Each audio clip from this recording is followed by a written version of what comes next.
Ya comienza Enigmas en Radio Atilra, FM 96.1. Bájate la aplicación y escúchanos. Enigmas, un programa de otro mundo. Buenas noches, aquí estamos nuevamente, un nuevo miércoles. Buenas noches, Ricardo. Muy buenas noches para todos, calurosas noches. Calurosas noches. Ha venido el verano muy rápido. Parecía que nos prendíamos fuego hoy. No pasa, digamos que no hay un intermedio entre el frío y el calor. Hola, Nahuel, nuestro operador Nahuel, acá está siempre manejando los aparatos. Hoy es nuestro programa 85, Ricardo, desde que comenzamos en Radio Atilra, y tenemos el programa 18 de la temporada 2021. Ni nosotros pensábamos que llegábamos al programa 85. 85. Sé sincero, por favor. La verdad, bueno, no sé si es que el programa gustó o es que nosotros somos muy tercos. Muy testarudo. Hoy vamos a tener comunicada la comunicación con la doctora geofísica Gabriela Badi. ¿Y de qué vamos a hablar? Calculo que hablaremos de volcanes, de algo más que ella investiga, los Geiger, y es una geofísica. ¿De dónde es? ¿Del instituto? Observatorio Argentino de Vigilancia Volcánica. Yo no tenía idea que teníamos semejante observatorio. Observatorio Argentino de Vigilancia Volcánica. Claro, hay gente que está vigilando los volcanes, como está pasando en todo el mundo. ¿Viste? El volcán de España creo que sigue activo en Impresionante. La Palma. Increíble, sí. Bueno, ahí empecé también cuando empecé a buscar este tema. Le vamos a preguntar por este volcán, que sí, por ahora no nos afecta con la ceniza, pero he escuchado que en alguna parte de Centroamérica ha llegado la ceniza. Sí. Y ha llegado restos de arena, de alguna tormenta de arena, de algún desierto también, y se le ha complicado mucho a la gente el poder respirar. Interesante. Sí, además siendo geofísica debe tener varios estudios, varias investigaciones realizadas.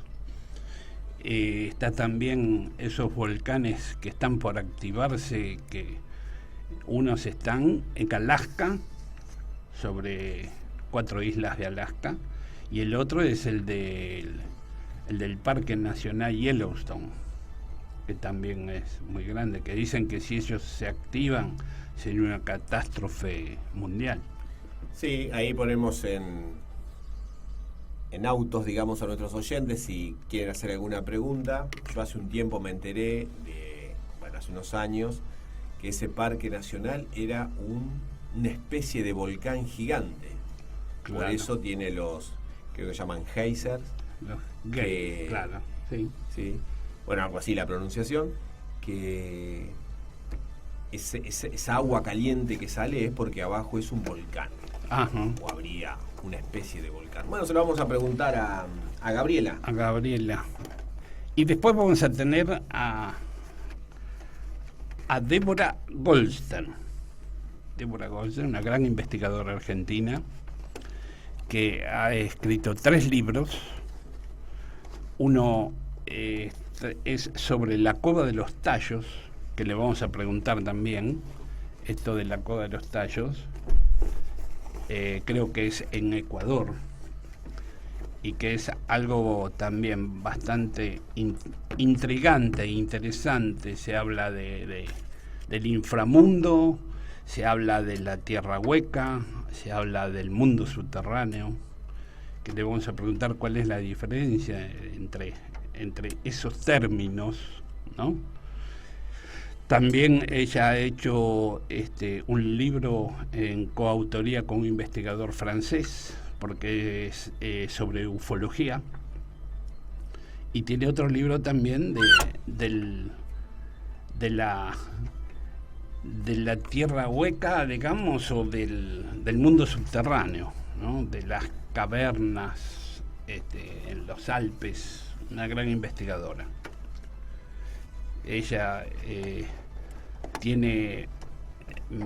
siempre tiene un micro en código oculto. Bueno, y después, tenemos hipótesis para charlar, la hipótesis psicoactiva o de la DMT, que es de la dimetiltriptamina. Antes que se me pase, porque no todos los oyentes saben, ¿qué es código oculto? Es un programa de YouTube. Ajá. Un programa que pasa siempre todos estos tipos de enigmas. O sea, si a alguien le interesa el tema, sí, puede ahondar un poquito ahí. Pueden ir a Código Oculto, que es muy interesante y muy bueno. Después tenemos la hipótesis de la DMT, la hipótesis holográfica, la de la dimetiltriptamina o la psicoactiva, como estaba diciendo. Ya tenemos abiertos los canales, ¿verdad? Nahuel, de YouTube y de Facebook. Para todos los oyentes que quieran comunicarse con la radio, dejar alguna pregunta o algún audio, tenemos el celular 2879-0713, que es el celular directo con la radio. 2879-0713, ahí pueden llamar o dejar cualquier consulta. Bueno, muy bien, muchas gracias.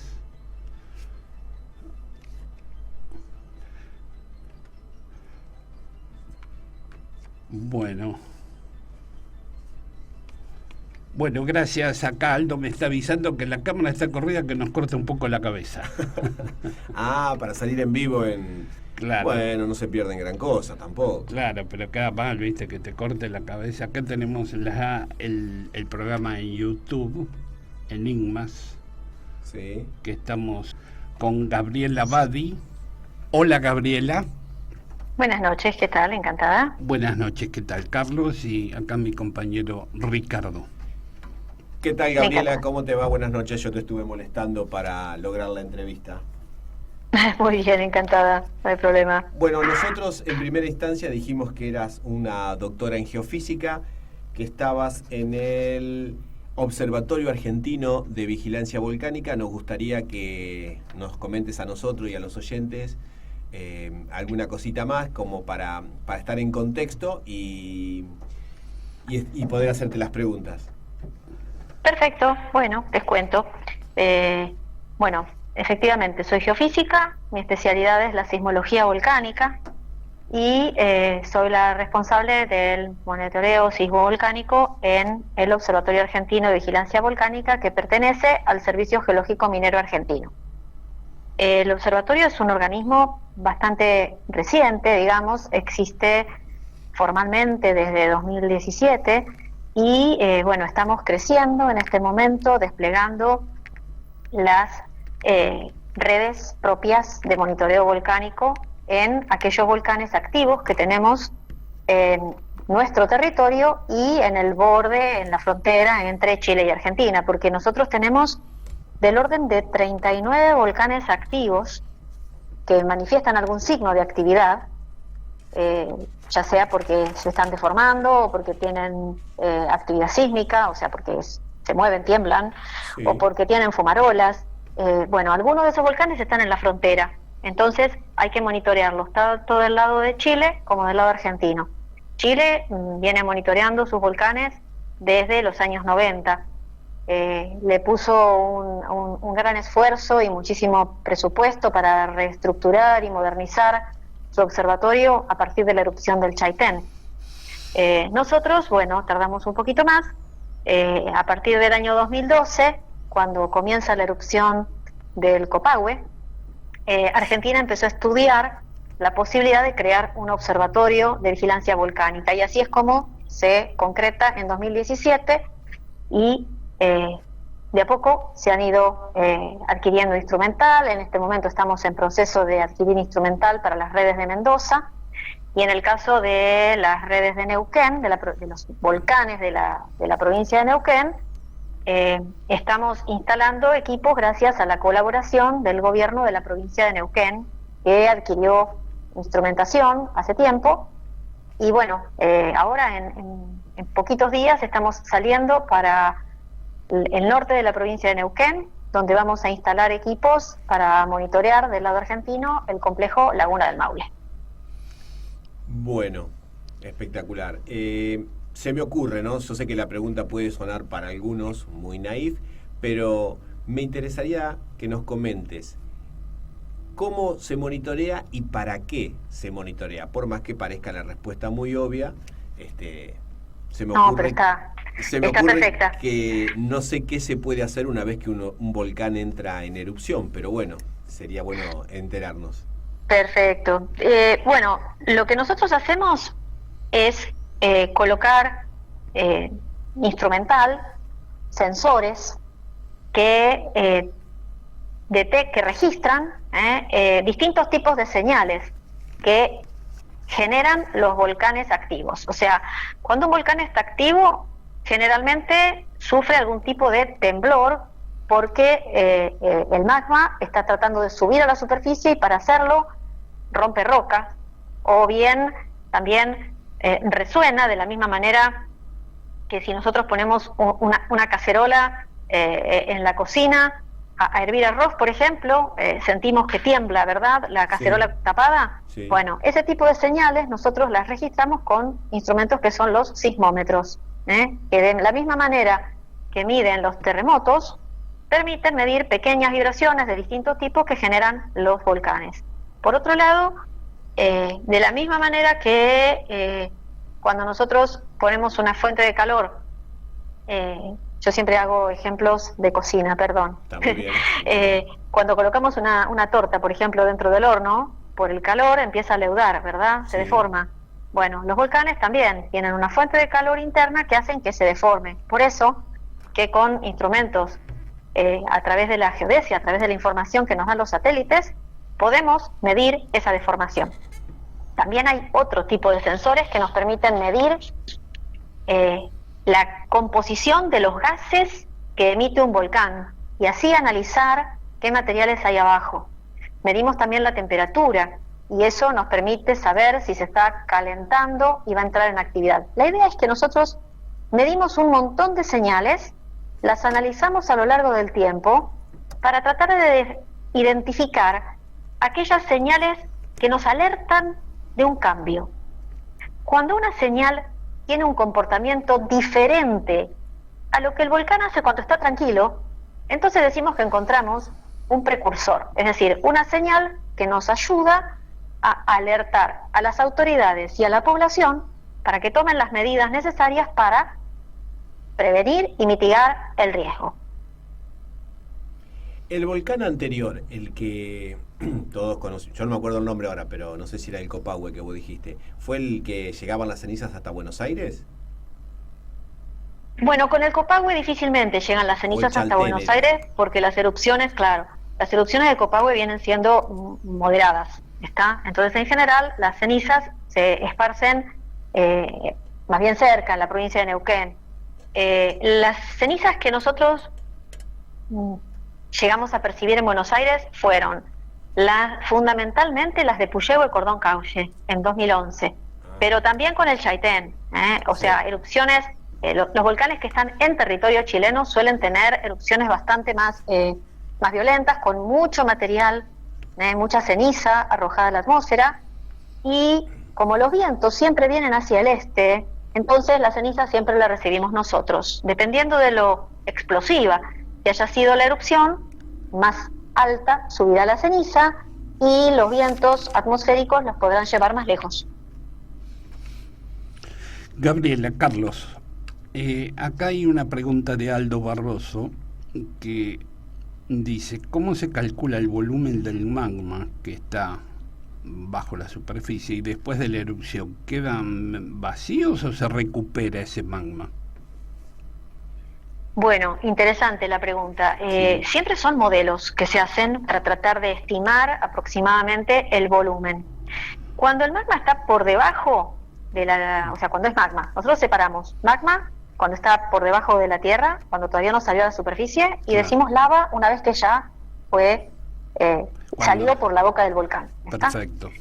Entonces, el volumen de magma por debajo generalmente se estima con metodologías como por ejemplo la sismología. Se hacen tomografías, de la misma manera que nos hacemos nosotros tomografías para analizar lo que tenemos dentro del cuerpo, Sí. para ver lo que no podemos ver. Ujú. Decimos iluminar lo que no podemos ver, porque los ojos no los podemos usar. Claro. Entonces, bueno, con sismología uno puede interpretar más o menos qué volumen hay, con sismología, con gravimetría también, dependiendo de cómo se deforma el volcán. Se pueden hacer modelos de cuál es esa masa que está adentro para tratando de salir. Lo siguiente es cómo se calcula el volumen emitido, o sea, una vez que el magma salió, una vez que fluyó la lava, entonces ahí ya hay que hacer medidas sobre la superficie, ya sea de ceniza o de lava. Se hacen mediciones en distintos puntos, se modela la propagación de estos productos, y entonces también se hace un modelado matemático para calcular el volumen emitido, cosa que es bastante difícil porque hay que tener en cuenta que intervienen los vientos, que interviene la topografía, ¿no? Hay un montón de consideraciones para hacer. La otra pregunta que hicieron fue si se vacía. Bueno, Sí. solamente hay muy pocas erupciones donde se supo que hubo un vaciamiento después de una erupción. En general, los volcanes, un vaciamiento de la cámara magmática, ¿no? Esas son las mega erupciones. En general, el volcán emite hasta que logra un equilibrio, digamos, entre las presiones internas y las presiones externas, como para aquietarse, y quedarse nuevamente ahí juntando presión hasta la próxima erupción. ¿Se entiende? Sí. O sea, en general no se produce un vaciamiento porque la fuente del magma suele ser bastante profunda, la fuente de calor está presente abajo y entonces sigue alimentando. Pasa que el volcán como que se va a dormir una siesta hasta que Claro. junta presión y vuelve a eruptar. Perfecto. Como Gabriela. que vuelve a hervir. Gabriela, Sí, podríamos decir. te hago una pregunta de curioso. ¿Por qué es más probable que haya una erupción cerca de la cordillera donde hay montañas y no, por ejemplo, en la llanura pampeana? ¿O es probable también? No es probable. El tema es el siguiente: los volcanes en general se distribuyen en lugares que nosotros decimos que están tectónicamente activos. O sea, la parte más externa de nuestro planeta está dividida en pedazos Ujú. que nosotros llamamos placas tectónicas, Sí. que se mueven. En algunos casos se separan, en otros casos se juntan, y en cualquiera de estos casos, cuando se separan o cuando se juntan, están marcando fisuras sobre la Tierra, fallas, por las cuales el material que está por debajo de estas placas que flotan, podríamos decir que flotan, la litosfera flota arriba de la astenósfera, son distintas capas dentro de la estructura terrestre. Entonces, bueno, donde las placas litosféricas, ya sea que se separan o que se juntan, puede ascender material fundido. Entonces, por eso los volcanes en general se dan, en su mayoría, en los bordes de las placas. Hay casos donde los volcanes están dentro de las placas, como el caso de Hawái, ¿sí? Ujú. Y esos son lo que llamamos puntos calientes, donde material que viene muy de abajo, muy del fondo del manto, asciende y es capaz de romper aún dentro de una placa. Pero no ocurre en todos lados. Es bastante poco probable que un material desde el manto ascienda y vaya a romper nuestra pampa. ¿Está? Ahora, un ejemplo interesante. Si nosotros nos vamos a las cataratas, en las cataratas, o sea, las cataratas nuestras de Iguazú, el suelo debajo de las cataratas, la forma que tienen las cataratas, fue dado por flujos basálticos. Y uno dice, Sí, volcanes, en Misiones, en Brasil, sí. en el noreste argentino o en el sur de Brasil. ¿Cómo puede ser esto? Bueno, justamente porque las cataratas, digamos, la topografía propia o las rocas que están bajo las cataratas, se formaron cuando el océano Atlántico estaba intentando abrirse. Nosotros antes estábamos pegados a África, Sí, ¿está? sí, La sí. forma de Sudamérica es muy parecida a la de África. Es como que se complementan para armar un rompecabezas, ¿no? ¿Eso era lo que se conocía como Gondwana o algo así? Claro, cuando teníamos el Pangea, Ajá. con Eurasia y Gondwana. Bueno, entonces, ¿qué pasó? Justamente, material que venía desde abajo empezó a adelgazar esa capa de litósfera que formaban África y Sudamérica y empezó a tratar de romper para salir a la superficie. Hizo varios intentos, algunos fallidos, entre ellos el suelo que se formó en la zona de las cataratas. Por eso hay suelo volcánico ahí. Pero no llegó a romper, solamente tuvimos flujos de lava. ¿Está? Y luego finalmente rompió, donde ahora lo que nosotros llamamos la cordillera o dorsal, que pasa justo por el medio del Atlántico. Y este magma que vos nombrás repetidas veces, ¿es el mismo o está relacionado con lo que algún tiempo atrás se nombraba como que el polo magnético de la Tierra parecía correrse hacia un lado o hacia otro? ¿O no tiene nada que ver? A ver, el magma es roca fundida, ¿sí? Minerales. Roca que se funde debido a combinación de presión, temperatura y composición. O sea, cada roca, cada tipo de roca va a llegar a fundir en condiciones diferentes de acuerdo a su composición, ¿sí? Por eso es que los volcanes tienen comportamientos distintos según sea su tipo de magma, ¿sí?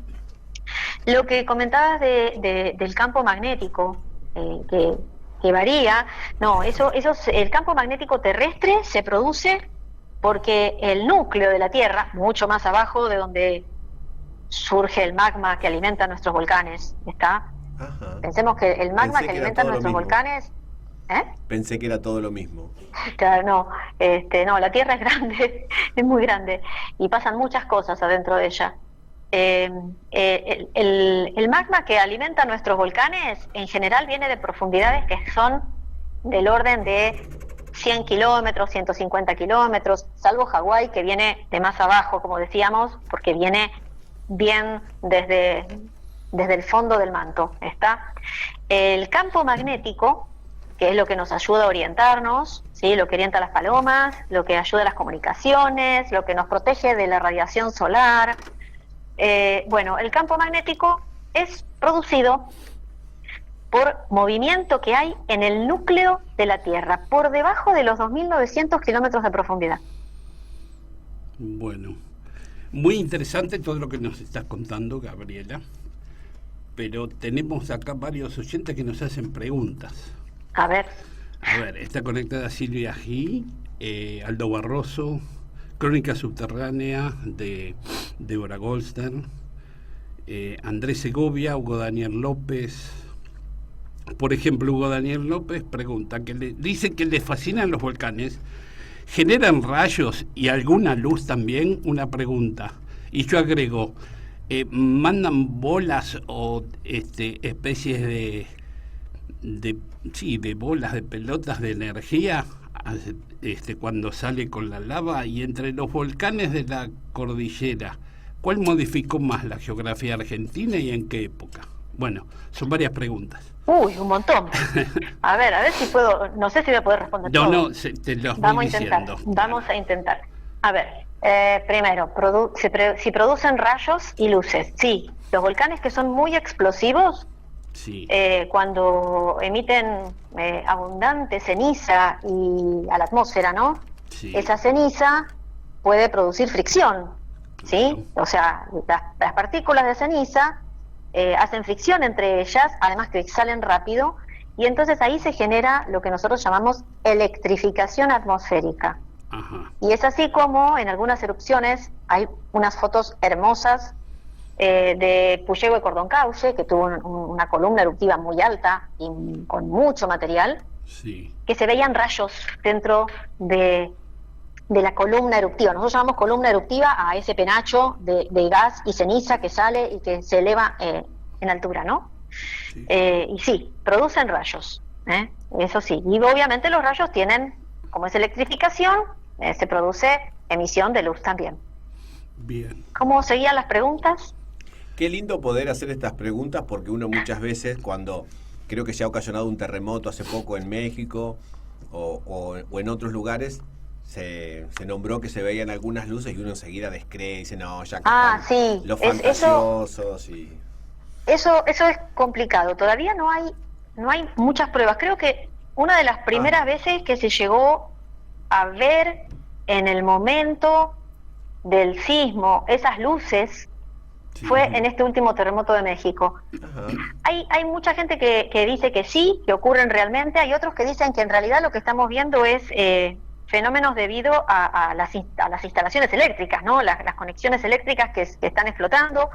La verdad que yo no tengo mucha información de primera fuente como para aseverar o rechazar la teoría de las luces de terremotos. Ajá. ¿Sí? Es bastante discutida y, como digo, todavía no hay estudios serios, profundos, que realmente estén basados en una evidencia bien segura, ¿no? Para decir, efectivamente, donde ocurrió esa luz, donde se vio esa luz, no hubo ninguna instalación eléctrica que explotó. ¿Está? Probablemente después de este terremoto habrá varios estudios, porque, ya digo, fue una de las primeras veces que se pudo así filmar y las vimos todos. Claro. Gabriela, ¿y puede haber un volcán debajo del agua? Sí. Hay volcanes debajo del agua, sí. Ujú. Sí.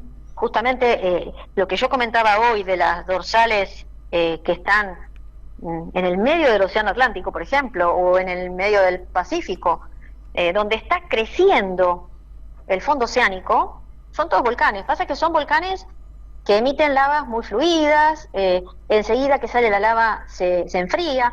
A veces construyen, digamos, erupción sobre erupción, llegan a construir una isla, como es el caso de Hawái, ¿no? Claro. Las islas de Hawái y toda la cadena de islas que forman ese archipiélago fueron construidas erupción sobre erupción, desde el fondo oceánico hasta salir a la superficie por encima del agua, ¿no?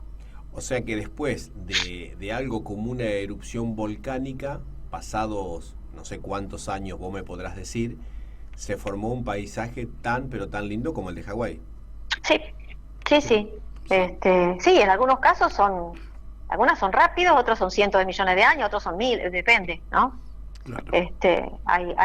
Varía de acuerdo a la cantidad de material y de acuerdo a la profundidad del agua también, ¿no? Claro. Bueno, la pregunta continuaba. A ver. Si Perdón. entre los volcanes de la cordillera, ¿cuál modificó más la geografía argentina y en qué época, si se sabe? ¿Cuál modificó más? Bueno, a ver, entre los volcanes de Argentina, Sí. uno de los volcanes que, digamos, erupciones más violentas tuvo en su historia fue el Planchón Peteroa, ¿sí? Erupciones más violentas porque emitió mucho material. También hay otro que es el Cerro Blanco, que aparentemente ahora los últimos estudios dicen que ese habría sido el más violento. ¿Podés repetir el nombre? Cerro Blanco. No, el anterior. El otro Planchón Peteroa, Bueno. en Mendoza, y Cerro Blanco La Rioja, en Catamarca. Y bueno, esos aparentemente, eso lo investigan más los geólogos, ¿no? Yo me dedico más que nada a medir las señales de los volcanes que están trabajando ahora, ¿no? Peteroa está trabajando ahora, sí, pero sus erupciones últimas han sido bastante moderadas, nada que ver con las erupciones de hace, no sé, 12.000 años, cuando se formó la montaña, digamos, que caracteriza, el edificio que caracteriza al volcán. Claro.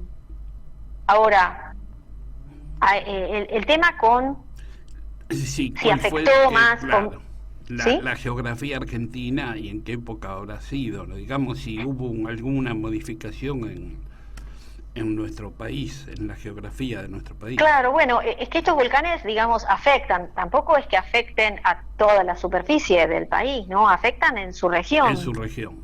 Claro, sí, no, para que afecten a toda la geografía, no llegan a semejante cantidad de material.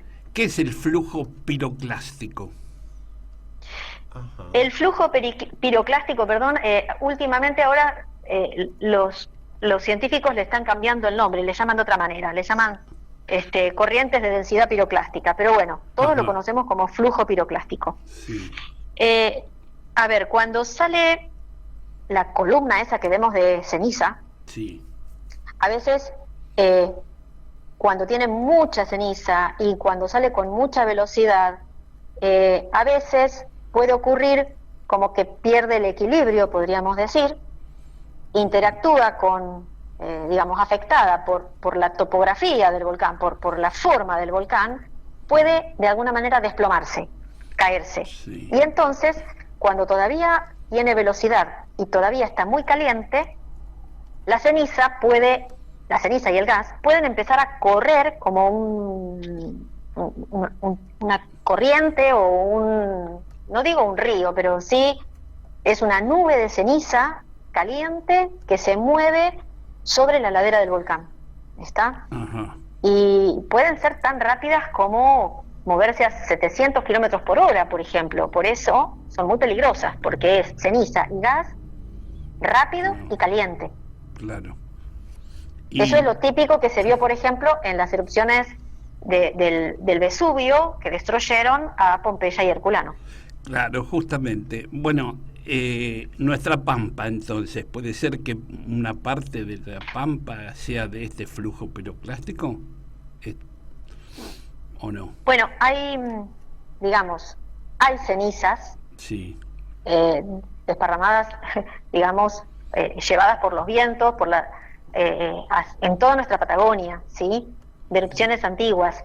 Pero no es que los flujos piroclásticos hayan llegado, los flujos piroclásticos nunca llegan a mucha distancia del volcán. Claro, sí, siempre Sí están son cenizas dentro. que después se las lleva el viento, pero Claro. digamos, no. Si bien ha habido erupciones en la Patagonia, hay toda una zona que está formada por erupciones explosivas en la Patagonia, pero que bueno, que son muy antiguas, Sí. cientos de millones de años. Pero podríamos decir que bueno, todo eso ya está mezclado, digamos, con el resto. Claro. Bueno, yo te quería pedir un comentario tuyo acerca, hemos leído mucho, pero ¿cómo ves el tema del volcán La Palma en España, que está tan en todas las noticias, digamos? Totalmente. ¿Cómo lo Bueno, ves? ¿Qué tipo de volcán es o para qué lado va ese tema? Bien.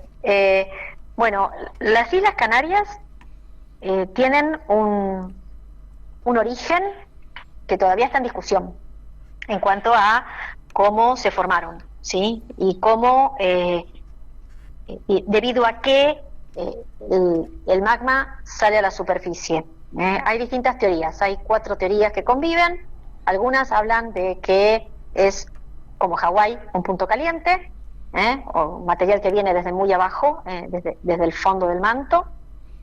Otras hablan de que no, de que es una zona que está muy rota y por lo tanto facilita el ascenso de magma que no es tan profundo, ¿está? De hecho, análisis que se hicieron de las lavas que están saliendo ahora por esta erupción, indican, le llaman basanitas, y aparentemente lo que dicen los petrólogos es que no es un magma que venga de muy profundo, de mucha profundidad en el manto. Bueno, hablando, digamos, eso en cuanto al modelo, a por qué se genera el volcanismo en La Palma. El tipo de volcanismo que tiene La Palma, el tipo de actividad, como ya hemos visto, tiene algo de explosividad, tiene, digamos, más explosividad que Hawái, pero menos que los volcanes que tenemos nosotros en la cordillera de los Andes, ¿está? Porque emite ceniza y emite también importantísimos flujos de lava. O sea que sería un comportamiento intermedio, como decíamos, entre lo que es Hawái, que fundamentalmente es lava, y lo que son nuestros volcanes, que son fundamentalmente cenizas, ¿está? Digamos, explosiones con emisión de ceniza. Y después la otra cuestión es, ¿qué va a pasar? Claro, qué pregunta. ¿Qué va ¿no? a pasar? Bueno, estas erupciones, la historia de las erupciones en La Palma, estadísticamente duran bastante tiempo, ¿está? Se hablaba cuando comenzó la erupción de por lo menos 2 meses, con lo cual todavía hay que esperar. Y una vez que el volcán... ¿Cómo? Una vez que el volcán hace erupción, después de, por ejemplo, creo 1 mes, ¿ya no se puede esperar que sea más violento o en cualquier momento puede ser más violento que lo que ya pasó? Lo más común es que no se vuelva más explosivo. Nosotros tratamos de evitar la palabra violento, aunque nos sale a menudo, Sí. Porque uno habla de la violencia y Sí. en realidad es la energía que tiene el volcán, ¿no? Está bien, está bien. Nosotros medimos la energía de las erupciones a través de la explosividad, ¿sí? Porque eso es lo más peligroso, porque los productos que salen por una explosión se mueven mucho más rápido que los productos que las coladas de lava, que los flujos de lava. Si bien, como ya vimos, los flujos de lava destruyen todo a su paso y no hay forma de evitarlo. Estaba leyendo una noticia hace un rato que decía que alguna autoridad estaba proponiendo bombardear el flujo de lava para tratar de desviarlo. Ujú. Parece película de ciencia ficción y yo particularmente no lo recomiendo. No creo que logren nada. Hasta ahora no ha habido ninguna metodología que logre parar realmente un flujo de lava. Y si lo para y lo desvía, probablemente provoca más desastre que lo que hubiera hecho la lava sola siguiendo su camino. Bueno, nosotros, volviendo al tema de la explosividad, lo habitual es que al principio el volcán tenga mayor cantidad de mayor explosividad, y luego de que va largando el gas, que es el que produce fundamentalmente las explosiones, en general las erupciones largas comienzan más explosivas y terminan más efusivas, o sea, emitiendo coladas de lava. En el caso de La Palma, lo que estamos viendo es que sigue habiendo sismos profundos que indican que desde abajo sigue abierto la fuente que viene proveyendo de material a la erupción. O sea, nosotros hablamos de inyección de magma. Es como que desde abajo siguen cargando la bolsa que alimenta a esta erupción. Y eso lo notamos por la sismicidad, eso lo notamos por las deformaciones del terreno que se sigue inflando, ¿está? Entonces, probablemente no aumente la energía de la erupción, o sea, la erupción va a seguir probablemente de la misma manera durante mucho tiempo. El problema es que al abrirse nuevas fisuras o al formarse conos, como ha pasado, y esos conos luego, por el magma que sigue saliendo, se rompen y sueltan material que todavía está caliente, entonces la destrucción es mayor. Después de la erupción del volcán, y una vez que, digamos, la devastación ya está, lo que haya quedado, ¿no? ¿Hay algún efecto positivo, como, por ejemplo, creo que alguna vez leí que después de que el volcán deja de estar activo, como que la ceniza o algunos restos le dan mayor fertilidad al suelo? ¿Puede ser? Sí, siempre que se mezcle, siempre que depende mucho del clima de la región. ¿Está? Claro. Si estuviéramos en la Antártida, nos queda todo nada. así, digamos, las temperaturas no ayudan para la mezcla, ¿verdad? Sí. Pero en zonas más bien tropicales, con acción de vientos que erosionan, con acción de lluvia que también rompe y mezcla, y que ayuda al crecimiento de la vegetación, entonces sí, los suelos después pueden volverse muy fértiles. Lleva tiempo. En la zona del sur creo que había escuchado que la cosecha de esos frutos que hay, que son muy específicos, no sé, frutillas. Claro, todo Tal eso, cual. como Sí, que eran sí, de un sí. tamaño muy, muy diferente a lo que era antes del volcán. Y tal cual, porque el tema es que los minerales que aportan las rocas volcánicas, la ceniza, al suelo, las vuelve fértiles. Aumenta la cantidad de hierro y otras cosas más, carbono y sulfuros, y entonces eso vuelve a los suelos fértiles. Muy bien. A veces es positivo. A veces es positivo, Una hay parte. que tener mucha paciencia. Pasa que a veces la vida no nos alcanza para tener Claro. paciencia. Claro. Aquí se agregó Christian Rowe y consulta: el cinturón de fuego, al que se le denomina a las costas del Pacífico, ¿sería capaz de hacer un efecto dominó si al explotar un volcán comiencen otros en el mismo sector? ¿Tiene que No, ver? no hace un efecto dominó. No hace. Los volcanes, cada uno responde, digamos, a una dinámica. Por más que toda la dinámica terrestre tiene cierta interacción, no llegamos a que los volcanes se disparen unos a otros. Las erupciones no se contagian, ¿está? Cada sistema volcánico tiene sus tiempos. A veces coinciden, pero es casualidad, ¿está? Bien. Es como, qué sé yo, volvamos a la cocina. Pongo a hervir leche y pongo a hervir arroz. Puede ser que en algún momento los dos estén rebalsando la cacerola, ¿está? Pero sabemos que el tiempo en que hierve la leche no es el mismo tiempo que hierve el arroz, Claro, ¿está? claro. Bueno, ahora te saco de los volcanes autóctonos, digamos, y te quería hacer una pregunta, a ver si nos podés comentar algo. Leía una noticia hace un tiempo que decía, te leo textual lo que leí, vos me comentás. Dice: un grupo de islas volcánicas en la cadena de las Aleutianas de Alaska parece ser parte de un solo volcán gigante por descubrir, según la reunión de otoño de 2020 de la Unión Geofísica Americana. ¿Puede ser así? ¿Estás al tanto de este tema, de un volcán tan grande? La verdad que ese trabajo justamente no lo he visto. Puede ser. Si dicen eso los volcanólogos de Alaska, que a quienes aprecio mucho, Te las paso el link Aleutianas. después. Te paso el link. Dale.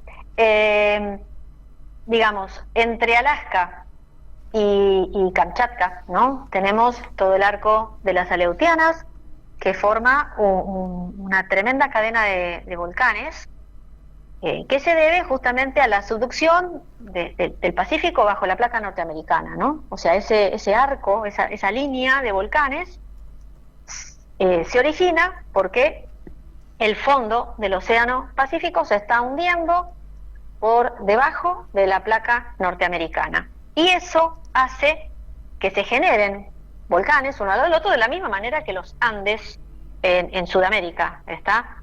Uh-huh. El tema es que como ahí, digamos, hay volcanes en la península, en la parte de Alaska continental, y hay otros volcanes que están en las islas. Uh-huh. En su mayoría estos volcanes trabajan solos, digamos. El Observatorio Volcanológico de Alaska monitorea a todos estos volcanes y cada uno tiene sus tiempos para eruptar.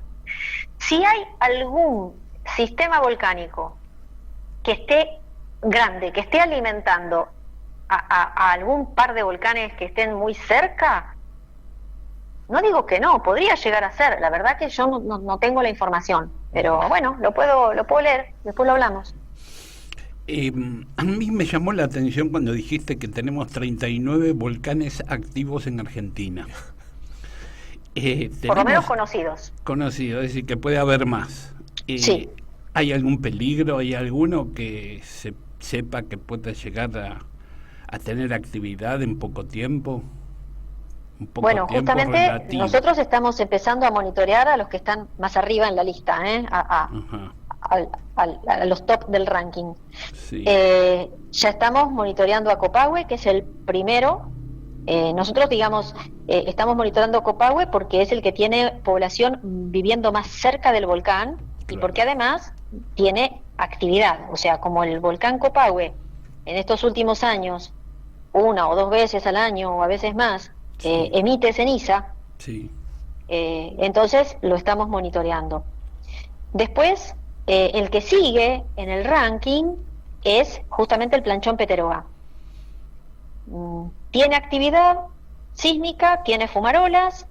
En el año 2018 emitió ceniza. Pasa que, claro, el Planchón Peteroa no tiene del lado argentino población tan cercana. Tiene el paso fronterizo y un puesto de gendarmería, pero no hay población permanente.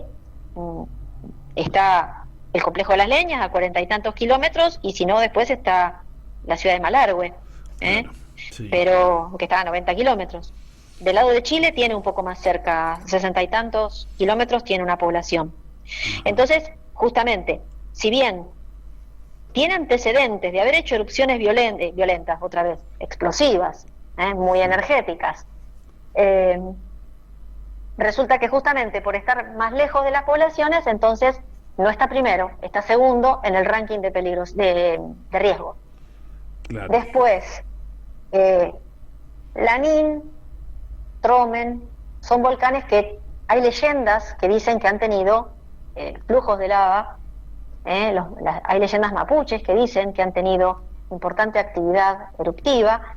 Y bueno, a Lanín ya lo estamos vigilando, y a Tromen lo vamos a empezar a vigilar el año que viene. Domullo, por ejemplo, que tiene actividad termal, tiene actividad sísmica, o sea, tiene sismos y tiene tiene géiseres, tiene fumarolas. Sí. Los vamos a empezar a monitorear también el año que viene.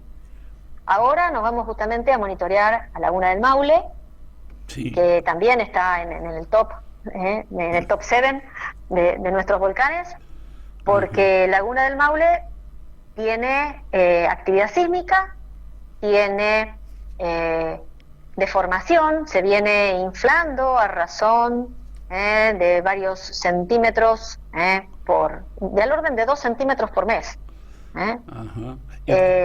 Pasa que Laguna del Maule no es un volcán, sino que es un campo volcánico. Ajá.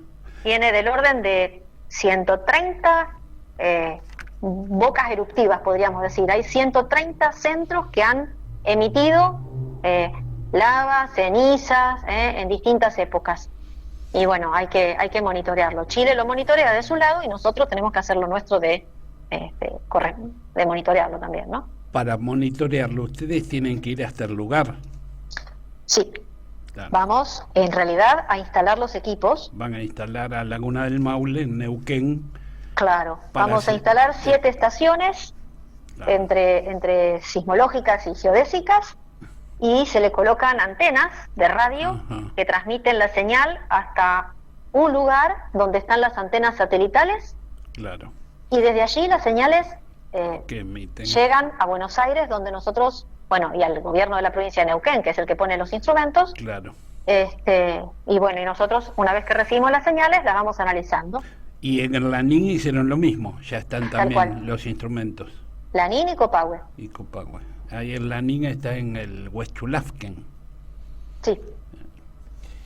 Gabriela, la verdad, estamos hablando con Gabriela Badi, una científica argentina, doctora en geofísica, y le estamos haciendo preguntas acerca de los volcanes. ¿Vos me podrías comentar, a mí y a la audiencia, no, obviamente, cómo es eso de que el parque Yellowstone es un volcán gigante o leí una fake? Bueno, Yellowstone es un campo volcánico, así como decimos que Laguna del Maule también es un campo volcánico. No es un solo volcán, sino que es una zona donde hay numerosos centros que han hecho erupción, y Yellowstone tiene historias de erupciones de mucho material. O sea, algunas de las erupciones más grandes en la historia de nuestro planeta que conocemos, que se han podido de alguna manera poner edad, Sí. han ocurrido en Yellowstone, sí.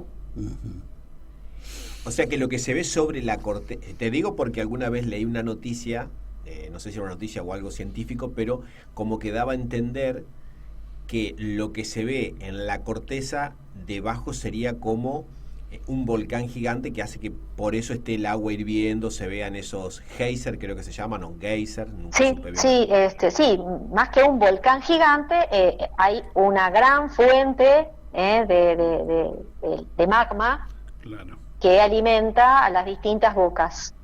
¿Está? Esperemos que no entren nunca en actividad todas juntas, ¿no? Que no se despierte. Claro, pero sí, la actividad está. Hay un geyser que es muy famoso. Bueno, el Old Faithful, sí, que siempre salen, está la gente, incluso hay unos lagos con unas algas que toman unos colores muy particulares, parecen de ciencia ficción. Sí, sí, son paisajes por medio de las algas que dan, claro, unos colores muy lindos. Sí, sí. Gabriela, no te molestamos más, te agradecemos todo este tiempo. Un placer. Espero por lo menos haber aclarado y no confundido. Sí, igualmente para nosotros. Y bueno, quizás en otro momento te volvamos a llamar para seguir haciéndote preguntas de lo que nos interesa. Lo que sí, nos quedamos tranquilos que por ahora ningún volcán va a estar activo. Están activos, por suerte están tranquilos. Bueno, no van a tener demasiada actividad. No esperamos nada catastrófico. Y lo que suerte dicen, por ejemplo, en México del Popultepec. El Popo, nosotros le decimos el Popo porque para nuestra fonética es bastante difícil el Popocatépetl. Es más fácil, sí, el Popo. No se sabe con certeza si es verdad que se ven estos objetos o estas luces alrededor de los volcanes, de este volcán, por ejemplo, y de otros que también dicen que siempre se ven en las actividades volcánicas. Bueno, es lo que yo les comentaba, que cuando hay erupciones y se emite abundante ceniza con mucha velocidad, digamos, tal que fricciona, es como las descargas eléctricas que vemos, no sé, por ejemplo, ¿qué nos pasa? ¿Vieron la electricidad estática cuando uno ha estado en un piso en alfombras, ¿no? Por ejemplo, y de repente va a abrir la puerta que agarra el picaporte que es metálico y siente la descarga, ¿no? Sí. Bueno, eso es electricidad estática. Sí. Lo mismo que si me froto el pelo con algo de goma, se me paran los pelitos, ¿no?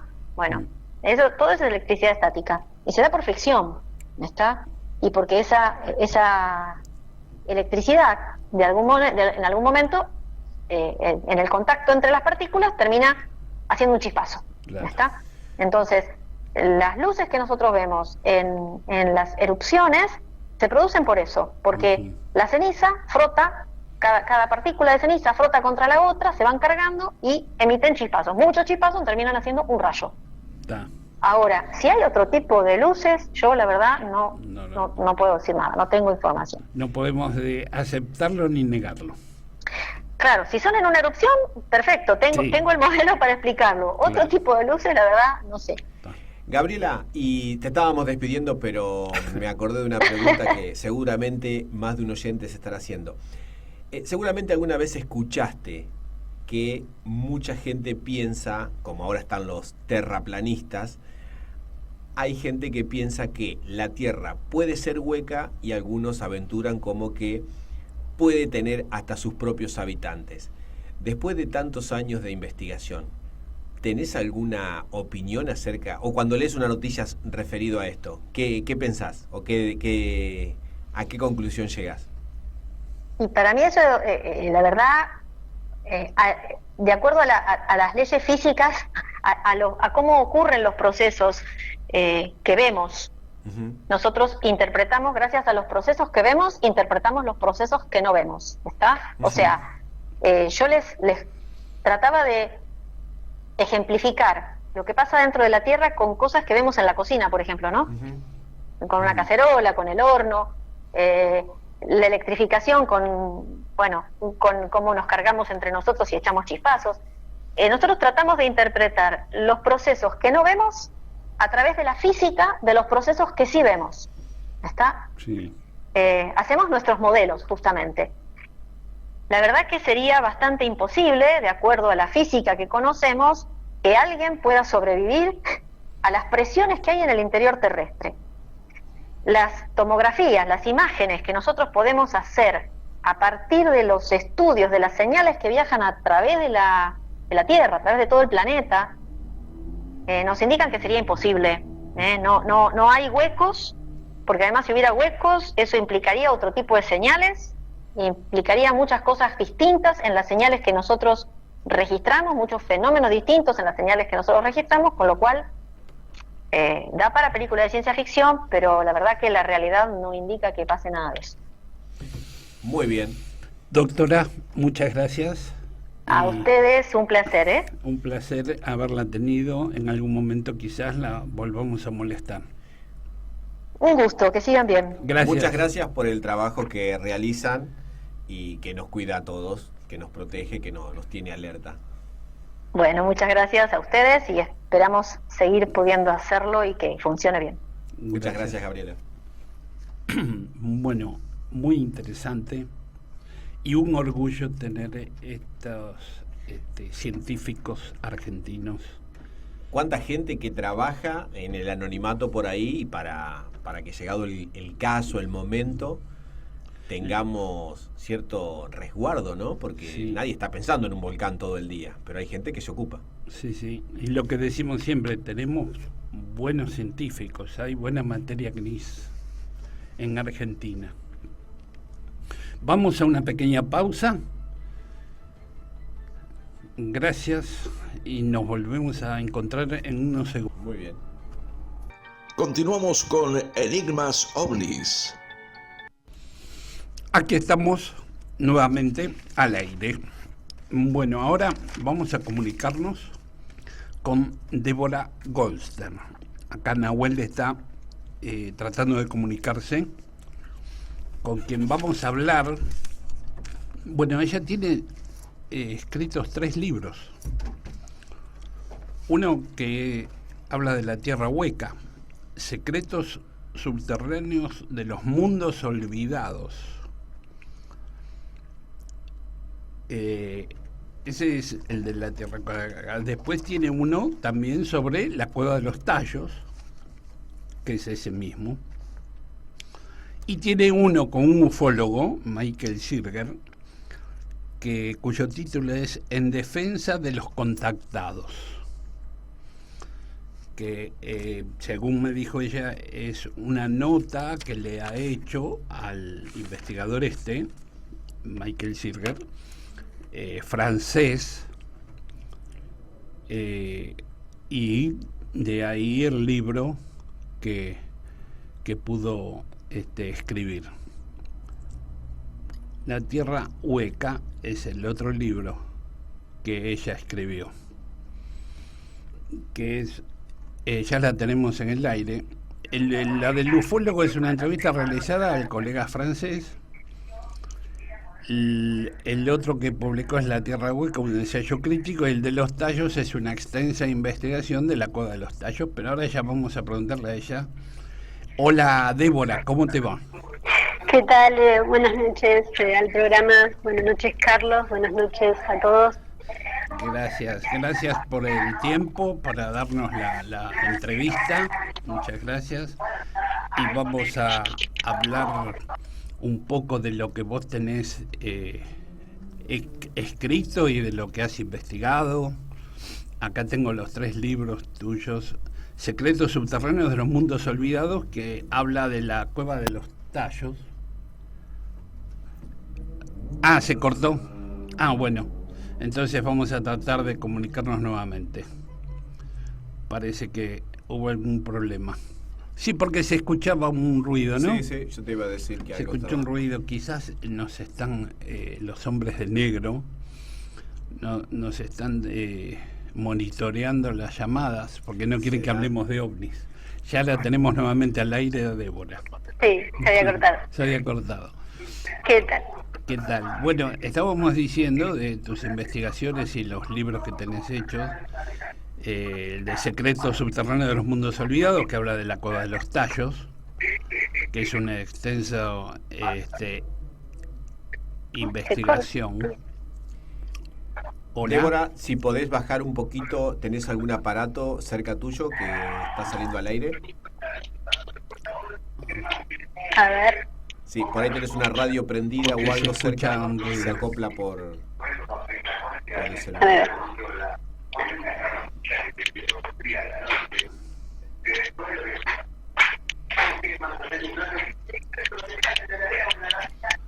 Bueno, si no, intentamos llamando nuevamente, por ahí se mejora la comunicación. ¿Ahí me escuchan? Ahí está bien. Ahí está perfecto. Ahí está. Perfecto, dale. Ahí está. Después teníamos el de La Tierra Hueca, la madre de todas las conspiraciones, y el de En defensa de los contactados, con Michael Zirger, que hiciste el libro también sobre una entrevista que le has hecho a él, sobre Sí. ufología, ¿no? Sí, esa fue una linda sorpresa del año. Sí. Y bueno, ¿querés darnos un pequeño resumen así de cada uno de los libros para que la gente lo sepa? Después necesitamos también que nos digas dónde te pueden encontrar, dónde te pueden leer, cuál es tu dirección de las redes sociales. ¿Qué la podés decir ahora si querés?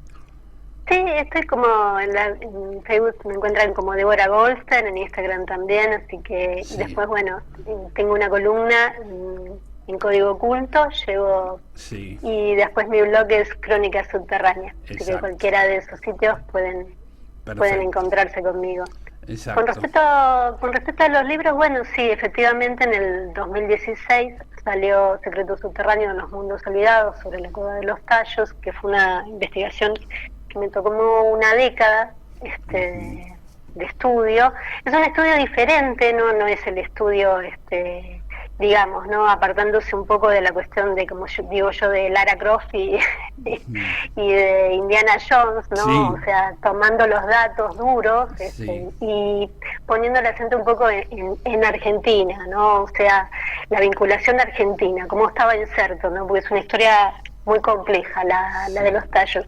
Les resumo a la gente un poquito para aquellos que Sí. no conocen, es una historia que comienza la declaración de un descubrimiento realizado en el año 1969 por un húngaro nacionalizado argentino llamado Juan Moritz, quien dijo haber encontrado huellas de una civilización extinguida en una caverna particular del Ecuador, fronterizo con Perú, ¿no? Bueno, armó todo un revuelo, ¿no? Toda esta cuestión de los famosos túneles que teníamos referencias por antiguas crónicas, pero que hasta ese momento, hasta que Moritz realmente presenta una declaración notarial al gobierno ecuatoriano reafirmando su hallazgo, digamos que causó toda una sensación, no se tenía referencias de que eso pudiera ser realmente verdad, ¿no? Entonces, bueno, Moritz pone en el tapete la discusión, una discusión que llevaba mucho tiempo sobre esta cuestión de estos accesos subterráneos, porque dijo que en una caverna que está a 10.000 metros bajo tierra se encontraban estos vestigios de esta civilización extinguida que no tenía nada que ver con la historia conocida de antiguas culturas sudamericanas, ¿no? O sea, eso trajo también todo un revuelo, ¿no? Moritz decía de que esto iba mucho más atrás, así que bueno, ese fue su descubrimiento y obviamente que no solo implica el Ecuador, implica Europa y especialmente implica Argentina. Entonces mi enfoque fue un poco poner a la Argentina en cómo estaba insertado, cómo había sido toda esa cuestión, ¿no? Digamos que cómo él estuvo estudiando, cómo llegó a esas conclusiones, por qué llega a su descubrimiento y todo lo ocurrido, ¿no? Poniendo como buena bibliotecaria, haciendo la cuestión cronológica de cómo fueron los sucesos, ¿no? Y sus principales protagonistas. En el trayecto que voy haciendo este libro, yo hice un ensayo, que se llamó Tierra Hueca, madre de todas las conspiraciones, porque mucha gente y todo lo que yo iba estudiando e investigando me decían que en la Cueva de los Tallos estaba vinculado a ese misterioso tema que Verne puso en evidencia hace muchísimo tiempo, ¿no? Que es siempre decimos una de las últimas profecías de Verne que quedan por cumplirse, ¿no? Sobre si existe una tierra hueca, ¿no? Entonces, bueno, hice toda una investigación sobre ese particular, porque desde que empecé con el mundo de los misterios y los enigmas, es un tema que siempre se iba como uno topando, ¿no? Y yo siempre decía, bueno, en algún momento lo voy a abordar. El momento sucedió cuando llegó el tema de la Cueva de los Tallos, y bueno, después en el 2018 estos libros han salido en España, tanto el de La Tierra Hueca y el segundo que fue también primero el de la Cueva de los Tallos, y después de La Tierra Hueca.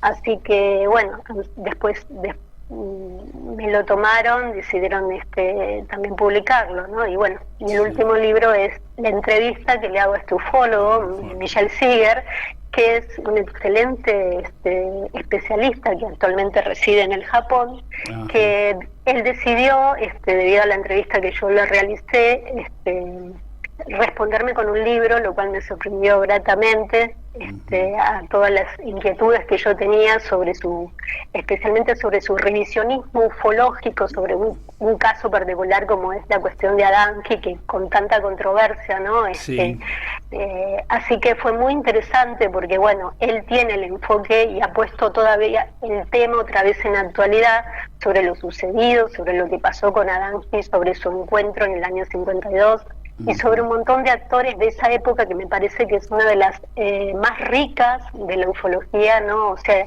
el comienzo del movimiento ufológico, ¿no? De la década del 50 en adelante, especialmente. Así que, bueno, para mí es como también un poco seguir avanzando en un aspecto que a mí me interesa muchísimo, que es la historia de la ufología, ¿no? Cómo el movimiento va adquiriendo forma y también sus principales protagonistas. Claro, puso a Adamski nuevamente en el tapete. Sí, claro, porque él presentó nueva evidencia debido a que heredó archivos de uno de sus principales protagonistas que estuvo en este famoso encuentro de Adamski con el famoso venusino, que fue que tantos ríos de tinta ha hecho caer. Sí. Y él uno de los actores que incluso que a mí me fascina y que vengo siguiendo su pista hace mucho tiempo y que estuvo en ese famoso avistamiento, es precisamente George Williamson, que en Sudamérica es conocido por ser el autor de un libro que es célebre en la cuestión de los misterios y un poco esotérico de Sudamérica, que es El secreto de los Andes.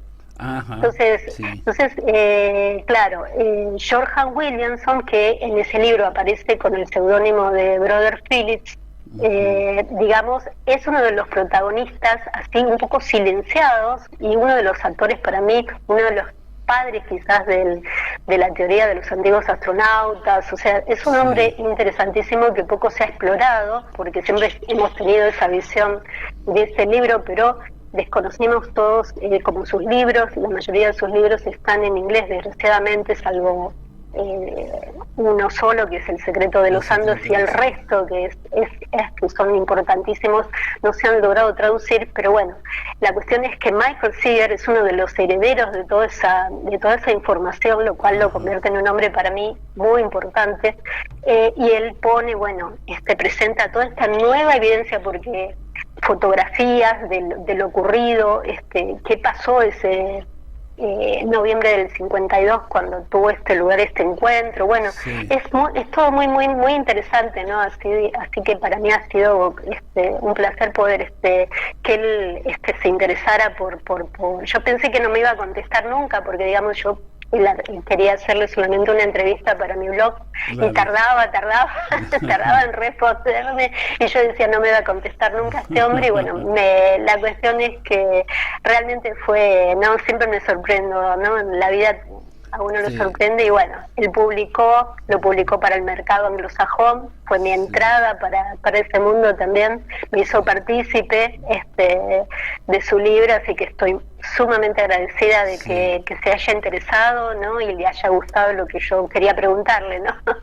Y los otros 2 libros son de la editorial Guante Blanco, la editorial de España. No, uno es de Guante Blanco y el primero es de Corona Borealis. Así que, bueno, el Guante Blanco que es el círculo rojo que se conoce, ¿no? Así que, bueno, fue muy interesante. Está volviendo a editar libros muy interesantes que había de la ufología. Ese es otro, y lo hace un argentino, Pablo Vergel, creo que se llama, que está haciendo, creo que es revisiones anómalas, que se llama. Entonces, sí, no tengo bien el título, pero bueno, él está haciendo un trabajo muy interesante, ¿no? De recuperar esos libros que quedaron descatalogados y volver a ponerlos a conocimiento del público, ¿no? Es una tarea bastante fatal, ¿no?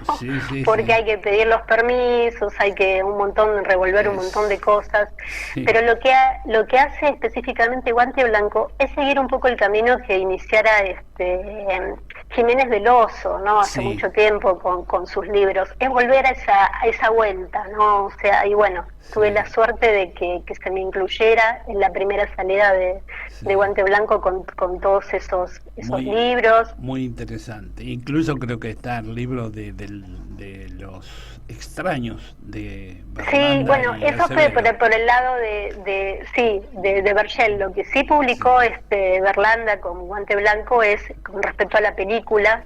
El libro de Oscar Pérez. La niebla, ¿no? Más allá de la niebla. Detrás de la niebla. Exactamente, con Guante Blanco se publicó ese libro y bueno, Los extraños obviamente fueron reeditados por Pablo Vergel con ediciones anómalas, ¿no? Le hemos hecho una entrevista a Pablo Vergel aquí en la radio.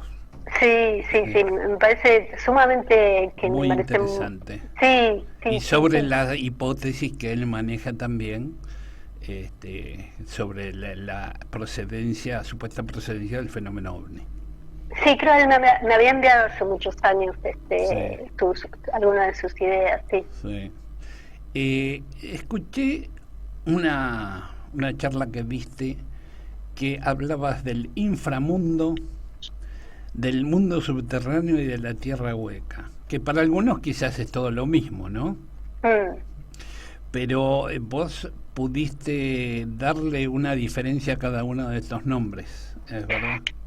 Sí, yo tuve que, o sea, cuando uno se estudia un tema tan particular, ¿no? Y tan controvertido, ¿no? Lo que significa la cuestión subterránea, como se le llama popularmente, siempre está esta cuestión, ¿no? Por eso hice ese ensayo de cuando me empezaron a decir que la cueva de los tallos tenía que ver con este misterio de la tierra hueca, ¿no? Que por eso no se resolvía. Entonces, esta cuestión de los túneles, y yo digo de las cavernas, más de las cavernas que los túneles, ¿no? Porque lo de los túneles es para discutir, ¿no? Porque todavía no, es esta cuestión que se nos decía de que podíamos caminar bajo tierra desde la Patagonia hasta Alaska, eso no, hay todo como un rumor no muy viejo, ¿no? Que dice de estos túneles, pero la cuestión es que tenemos una cavidad, que es la encontrada un poco por Moritz en Ecuador, con todo este lío de los tallos, que es más una caverna interminable, ¿no? Que todavía no se escaneó en su totalidad, y que esa entrada supuestamente nos permitiría entrar por Ecuador y salir por Perú. No, eso es lo que se dice, y tiene otros accesos, ¿no? Que esas entradas llevarían también a Bolivia, llevarían también a Venezuela, a Colombia, hacia Chile, ¿no? La misma Argentina. Esta cuestión, ¿no? Este rum. Eso por un lado. Después está la cuestión de, como digo, bueno, la tierra hueca, toda esta la cuestión más fantástica de un mundo dentro de un mundo, con un sol central, o sea, una cuestión un poco más difícil de aceptar, y si hemos escuchado a la vulcanóloga recientemente que nos pone, que nos hace entender que la complejidad de nuestro planeta y nuestro interior planetario es bastante difícil poder comulgar con esa visión, ¿no? No voy a spoilear mi libro, pero bueno, o sea, no llegué, mis conclusiones con respecto a ese tema son no son, digamos, una aceptación, ¿no? Digamos, claro, hay claro. más rum bibliográfico, lo que yo le llamo, Sí. ¿no? De hipótesis y de tesis, Claro. pero no es que haya ido alguien a la Tierra Hueca, haya vuelto y lo haya contado, ¿no? Eso Como- no pasó. Como tantas hipótesis que hay sobre todo estos temas, ¿no? Y después está esa que vos nombraste, que es la cuestión del inframundo, que me parece que es una de las más interesantes, ¿no? Que entra a tallar la cuestión espiritual, la cuestión del mundo de los muertos, un montón de cosas que son muy más del mundo esotérico, yo diría, ¿no? O sea, esa cuestión esotérica que es la que a mí me importa, me interesa mucho, me parece Sí. que es la que más me permite ir ampliando el tema e ir este trasfondo tan difícil, ¿no? Esta es otra, ¿no? La cuestión espiritual de la cuestión que yo llamo de una búsqueda porque la búsqueda del mundo subterráneo, mi síntesis es que es la búsqueda personal de uno mismo, ¿no? La Sí. búsqueda del propio interior de la persona, ¿no?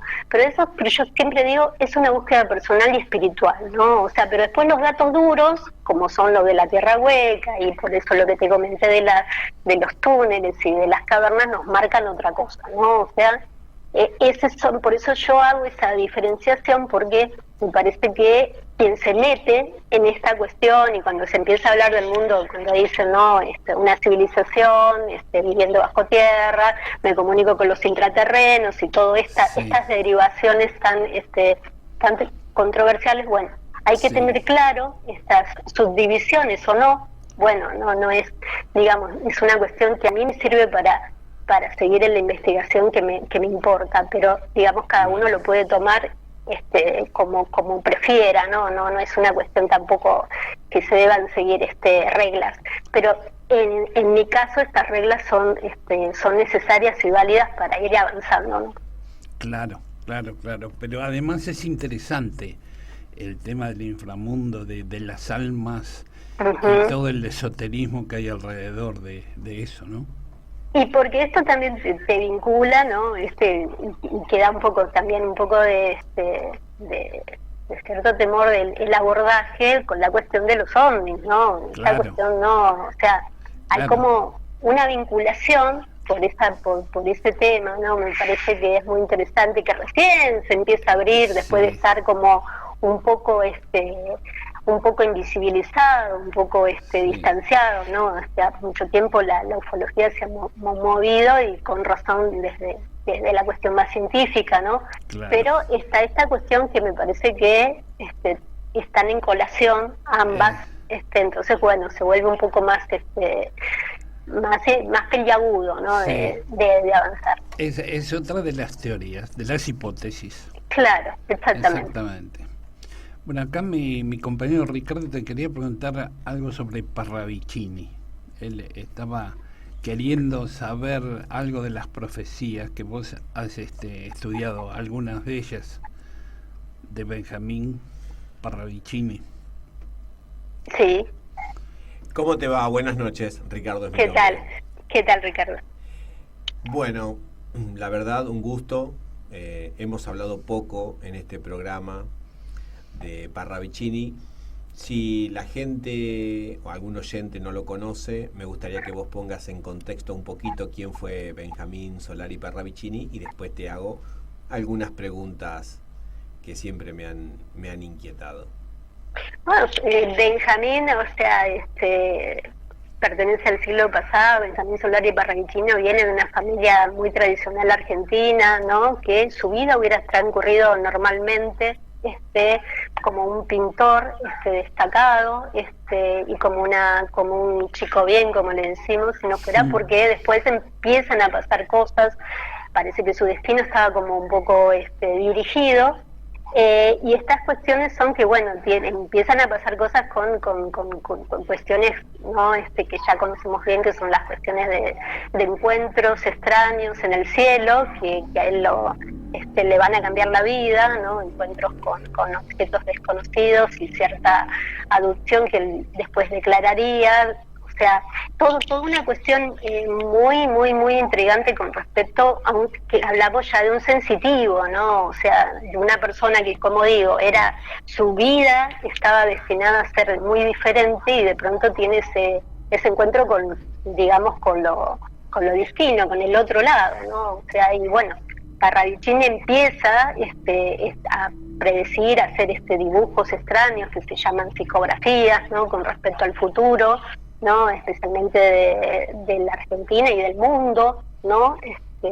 Así que bueno, nada, nos encontramos con un montón de predicciones que él nos ha legado, ¿no? Él vivió hasta principios de los 70, y fue un personaje, digamos, ¿no? O sea que logró ser escuchado, tenía mucha vinculación con personajes como son Fabio Serpa, como fue Pedro Romagnuc, como fueron personajes que, digamos, son importantes dentro de la corriente que uno se mueve dentro de los misterios de Argentina, especialmente, ¿no? O sea, fue muy promocionado. Y mucho más ocurre con Parravicini, como yo lo marqué en un artículo que publiqué hace muy poco. Ocurre con Parravicini que no se ha hecho una biografía, no tenemos una biografía de Parravicini. Eso es un llamado que sigo haciendo, porque, o sea, los pocos datos que tenemos son datos como aislados. No se ha hecho todavía un estudio de su vida, o sea que eso está como pendiente, me parece.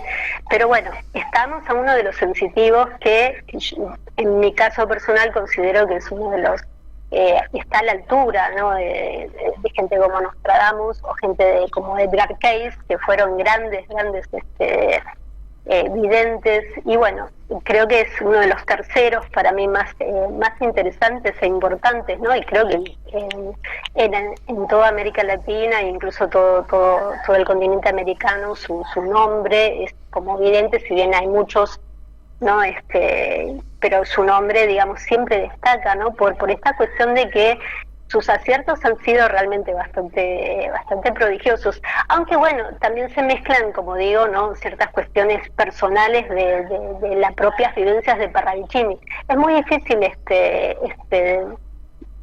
aceptar esta cuestión de que él podía ver el futuro como tantos, como digo, ¿no? Como estos sensitivos. Es muy difícil pero bueno, sus grabados que nos han siempre estas psicografías tan extrañas y que ha llevado a mucha discusión sobre quién puede, digamos, dilucidar, ¿no? su legado. Es toda una discusión actual, ¿no? Digamos, dejó todo muy simbólico, pero algunos dibujos son bastante claros, a diferencia de Nostradamus, que es mucho más difícil de entender, pero parece ser que el pelón, como se lo conocía popularmente, sí, nos ha legado esta cuestión de psicográfica que, digamos, nos abre toda una puerta muy interesante.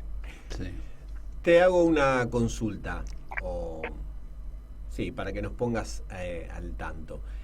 Yo veía una nota tuya y leía algo acerca de la psicografía que en algún momento hizo Parravicini sobre el atentado a las Torres Gemelas. Sí. Yo no recuerdo mal, creo, sí me gusta mucho lo de Parravicini, pero no lo he seguido tan puntualmente últimamente.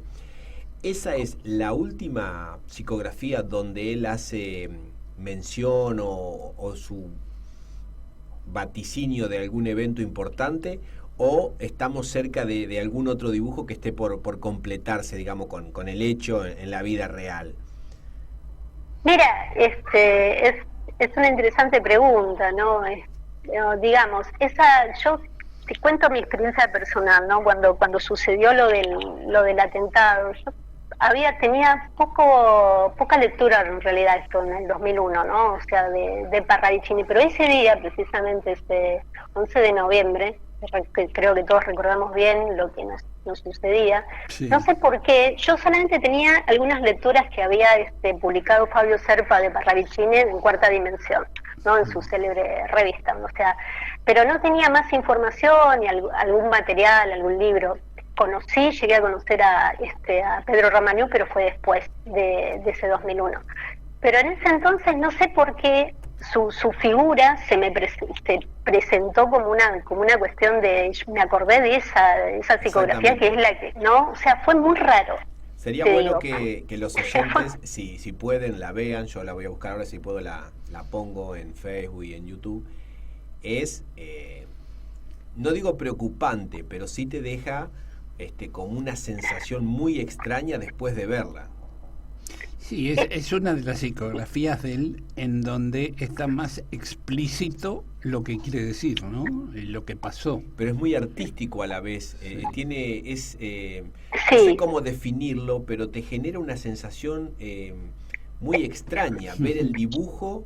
Sí, y aparte porque es un dibujo doble, ¿no? Es más extenso de lo que a veces conocemos, sí. ¿no? Hay que verlo bien en su dimensión, Sí. es un dibujo más complejo, ¿no? Pero, digamos, creo que esa es una de las psicografías, ¿no?, que a él lo sitúan, ¿no? Que por eso digo que incluso puede hasta un poco hacer un poco de sombra en lo que nos cuesta entender a Nostradamus y todo lo que logró con sus cuartetas, ¿no? Sí.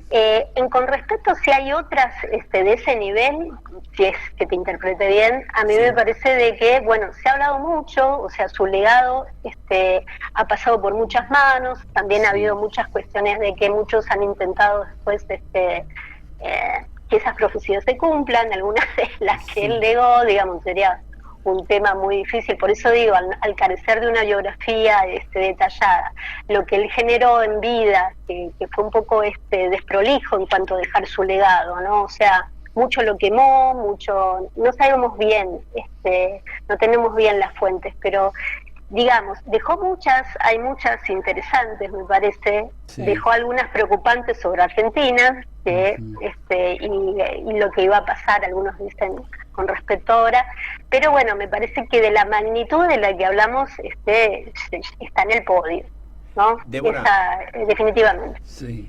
¿Vos tenés alguna idea o llegaste a alguna conclusión cuando él, si no recuerdo mal, habla del hombre gris? Mira, sí, bueno, eso es un temazo, ¿no? Es un temazo, pero para entender eso hay que entender también una cuestión que por ahí muchos no quieren abordar, y es que las propias ideas políticas que tenía Parravicini, ¿no? No, porque mucho de lo que a veces se plasma en sus psicografías tiene que ver con las propias vivencias personales del vidente, ¿no? O sea, sus ideas políticas, sus ideas religiosas, eso por ahí nos tiene que hacer un poco a veces tomar un poco de distancia, claro. ¿no? Porque está esta cuestión en el medio, ¿no? La conciencia de quien recibía o comunicaba todas estas cuestiones, ¿no? Pero bueno, del hombre gris se ha dicho mucho, se ha dicho que en realidad no es un hombre, sino que es es un pueblo, de alguna manera. Es como hablar de, no sé, cómo decirlo, hablar del libro de Enoch. Pero Enoch en sí no representa una sola figura, puede representar a un conjunto de figuras. A mí me parece que con el hombre gris pasa lo mismo, ¿no? Me parece que definirlo como un hombre que va a venir y salvar a la Argentina y que ser tal, por ahí es otra cuestión, porque él, como digo, dejó un legado muy interesante, rico, pero también tiene sus complejidades, y digamos, muchas son las interpretaciones que se hacen, ¿no? Y además muchos presidentes, y por eso digo, ha incidido tremendamente en la política argentina esta profecía, ¿no? O sea, muchos han querido verse como representados en lo que él decía y diciendo, yo soy este hombre gris, ¿no? Hay cantidad de todo lo que genera, ¿no? Y creo que hasta hay libros, ¿no? Como yo logré interpretar lo que dice el hombre gris, pero bueno, vamos a dejarlo con un asterisco, porque digo, bueno, el pelón tenía como sus ideas propias con respecto a la política, con respecto a la religión, y eso también se debe atender cuando vamos a tratar de interpretar sus psicografías. No ocurre lo mismo cuando, bueno, miramos esta cuestión de las torres. Ahí decís, bueno, acá, digamos, me parece que él se para de otra forma, ¿no? Ahí hay otra cosa que se está comunicando y le comunica otra cosa, ¿no? Pero en otras psicografías me parece que él se comunica a sí mismo, ¿no? Claro. Me parece que viene por ahí. Claro, sí, perfecto. Sí, porque hay distintas formas de interpretarlo, ¿no? A veces alguien quiere interpretarlo de acuerdo a lo que ha pasado Y bueno, no es tan fácil interpretarlo No, y porque el que lo interpreta también interpreta sus propias ideas en el medio. Claro. Es difícil, porque siempre digo, hay que tomar como un poco de distancia, ¿no? de estas cuestiones. Es difícil pararse, pero hay que hacerlo. Como investigador siempre hay que tomar distancia de los temas. Sí. Y como decís vos, quizás haga falta hacer un libro sobre la vida de Parravicini, que sería interesante. Sí, no sé por qué se ha negado esta página, no sé, hay como una cuestión como, me parece que es necesario, pero bueno, también esta cuestión de me da un poco de miedo de que venga un escéptico total, intente, ¿no? O sea, que ojalá sea una persona objetiva, como digo, objetiva para tomar la vida del pelón, que me parece que sus misterios los tiene. Sí, es verdad. Bueno, Débora, te agradecemos todo este tiempo que estamos charlando, muy interesante, gracias por los datos que nos das, muy interesantes tus trabajos, tus libros, y bueno, en algún momento te estaremos llamando nuevamente para interiorizarnos de algo más o hablar profundamente un poco más de la Cueva de los Tallos. Bueno, dale, este año se ha estrenado el documental. El documental que va a salir en History. No. Esto es una película que se estrenó ahora en Ecuador, donde tenemos participación varios argentinos, entre las que me incluyo. Se llama La Leyenda de los Tallos. Sí. Así que bueno, yo espero que llegue a Argentina, ojalá que se estrenó en cines hasta el momento, así que bueno, esperemos que pueda llegar en algún momento a verse más en streaming, o espero esa confirmación. Perfecto. Pero también tenías algo en History que iba a salir también, Latinoamérica. Sí, eso salió. Ya salió. Sí, ya salió. Y bueno, y tu blog es Crónica Subterránea. Crónica Subterránea, y mi columna es en Código Oculto, de Débora Volpi. Oculto es el donde haces la columna. Acá Ricardo se quiere despedir. Mil disculpas, pero hoy cuando estabas hablando del inframundo no me podía acordar un libro que no sé si lo has leído, La Divina Comedia, que Dante, por favor, sí. Bueno, te quería preguntar tu opinión y si querés recomendarlo. Yo en algún momento he leído bastante, no llegué a terminarlo porque la verdad eso es un poquito complicado en algún momento, pero a mí me pareció un muy buen libro.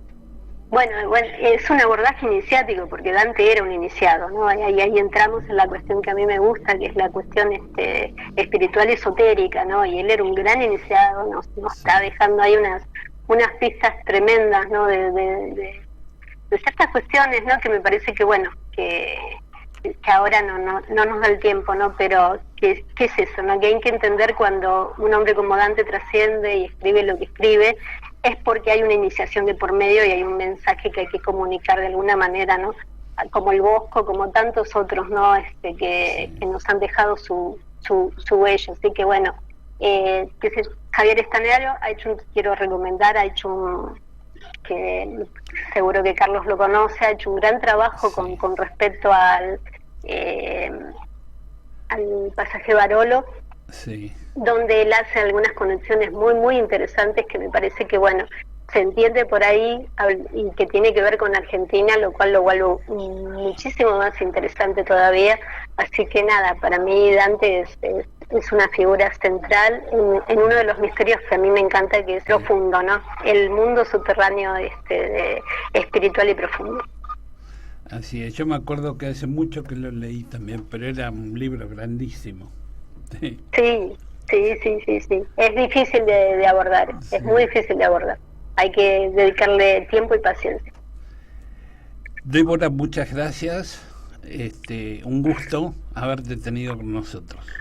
Bueno, muchísimas gracias. Un abrazo grande a todos los días. Gracias. Muchísimas gracias. Hasta luego. Hasta luego. Bueno, interesante también. Bueno, no soy un experto en literatura, pero si a alguno le interesa el tema y tiene ganas, es muy recomendable ese libro, La Divina Comedia, de Dante Alighieri. En algún momento se torna un poco complicado, pero la verdad está muy bien escrito. Tiene ciertos momentos, recuerdo uno creo que es el que más me impactó cuando describe el castigo que tendrían los políticos corruptos. Si alguno llega a ese punto y lo puede leer, tenía mucha imaginación, mucha creatividad este hombre. Bueno, aquí en YouTube se ha comunicado Elena desde España, nos está escuchando. Un saludo, Elena. También María Paula Moody, que dice: hermoso programa, gracias. Like 7, siempre nos escucha. Gracias, María Paula, por estar siempre escuchándonos. Ahora vamos a hacer una pausa y volvemos enseguida con la teoría de la DMT, o la hipótesis de la DMT. Si no saben lo que es, en 3 minutos van a comenzar a escuchar a un psiquiatra hablando de una hipótesis sobre el origen o procedencia del fenómeno ovni que tiene que ver con la dimetiltriptamina. Vamos a una pausa. Físico y psíquico. Tiene que tener algo más el fenómeno, hay algo más dentro del fenómeno que está la parte psíquica también, ¿no? No, por supuesto. Bueno, todas esas ideas es un poco lo que nosotros trabajamos en la década de los 90 con el CIFO, el grupo que teníamos en aquel entonces, que trabajábamos justamente estos conceptos, la importancia del testigo y que el fenómeno es mucho mayor de lo que se pretende, que no solamente se limita al tema de los ovnis, sino que también se limita a otro tipo de fenómenos. Por eso yo hablo mucho en el libro de Detrás de la Niebla de encuentros extraordinarios, porque también lo podemos encontrar con apariciones marianas, con fenómenos extraños, con visualizaciones de luces y demás. Y justamente nosotros, yo particularmente volví al tema ovni por el tema del caso de Juan, en el 2010, cuando lo reencontramos con Diego Viegas, el antropólogo Diego Viegas, pero nosotros estábamos retirados del tema ovni, porque habíamos, justamente con el grupo, con el CIFO, habíamos llegado a la conclusión que para poder avanzar más en lo que tenía que ver con profundizar el tema de los ovnis y todos los otros temas afines, había que ponerse a investigar el tema de los estados no ordinarios de conciencia, que es una cuestión fundamental dentro del chamanismo. Y así es que empezamos a trabajar con estados no ordinarios de conciencias, con chamanes y nosotros mismos en un estudio de que nos llevó 3 años, y que concretamente con Diego Viegas terminó en un libro que se llamó Ayahuasca Medicina del Alma. Ahí fue el trabajo de los últimos 16 años que hicimos. Trabajamos ahí con distintos voluntarios y demás, y llegamos a hacer nosotros más de 5.000 experiencias o sesiones.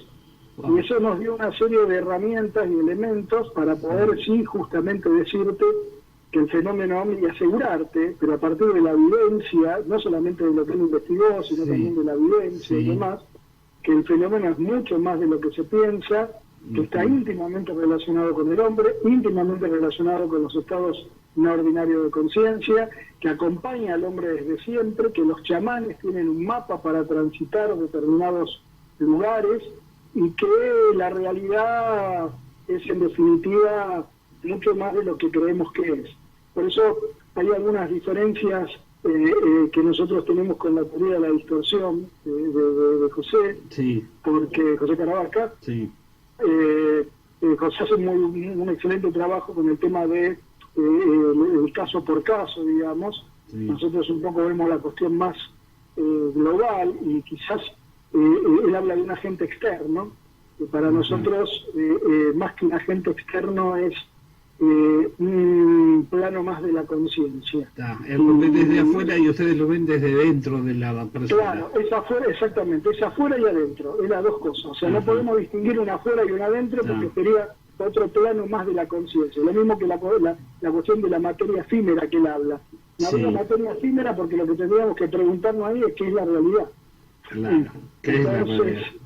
Entonces ahí entramos en otro terreno mucho más complejo, si se quiere, pero que realmente uno puede hacer un seguimiento. Esto es lo que creo que es muy importante, y un poco la idea que que me parece que vos también estás esbozando con Rubén Romano, que con esta forma de pensar el fenómeno, uno tiene más herramientas y más posibilidades de caminar en terreno más firme, porque hay muchos avances en ese plano, ¿no? Ajá. Perfecto. Bueno, ahora recuerdo también a Eduardo Grosso, que con sus investigaciones de visitantes de dormitorio también había sacado conclusiones, creo que sobre el tipo de sangre de muchos de los testigos, de la mayoría de los testigos. En este caso de que también el testigo era el que estaba o el que estaba puesto para producir el fenómeno, ¿no? Exactamente. Bueno, pero vos fijate una cosa, Carlos, que esto es lo maravilloso, que hoy estamos hablando de esto y nosotros en los 90 cuando planteábamos algunas cosas de estas casi nos comían el hígado, digamos. Y hoy es muy normal poder hablar de esto, de que acá no es un fenómeno que viene y apareció y el testigo de un observador casual. El testigo pasa a ser un participante. Es participante, exactamente. Eso es lo que nos vamos dando cuenta después de todos estos años de investigación, ¿no? Claro, por eso te digo, me parece que es fantástico a lo que se arriba, porque me parece que ahí sí podemos hablar de ir avanzando y correrse un poco de la idea del plato volador de Machado de metal, ¿no? Néstor, ¿qué tal? Te quería hacer una consulta, si podés ponerlo en palabras para gente por ahí con pocos conocimientos.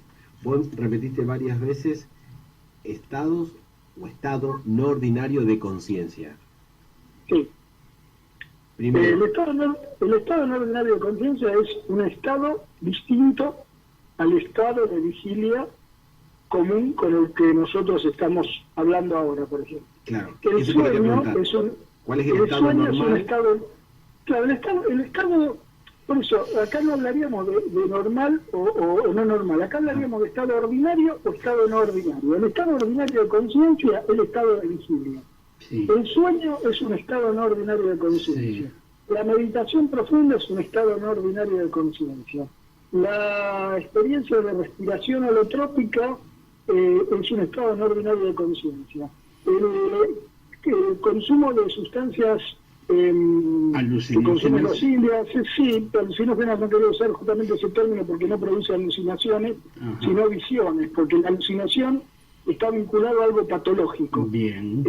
Y acá serían visiones lo que produce, ¿no? Bien, es buena la diferencia. Por ejemplo, cuando vos estás bajo los efectos de esas sustancias, como por ejemplo la ayahuasca, el peyote, los hongos mágicos y demás, es un estado no ordinario de conciencia. El aislamiento sensorial, aquel tipo que estaba subido a una montaña, que está solo o que se perdió en una cueva, digamos, provoca un estado no ordinario de conciencia. El ayuno prolongado provoca un estado no ordinario de conciencia.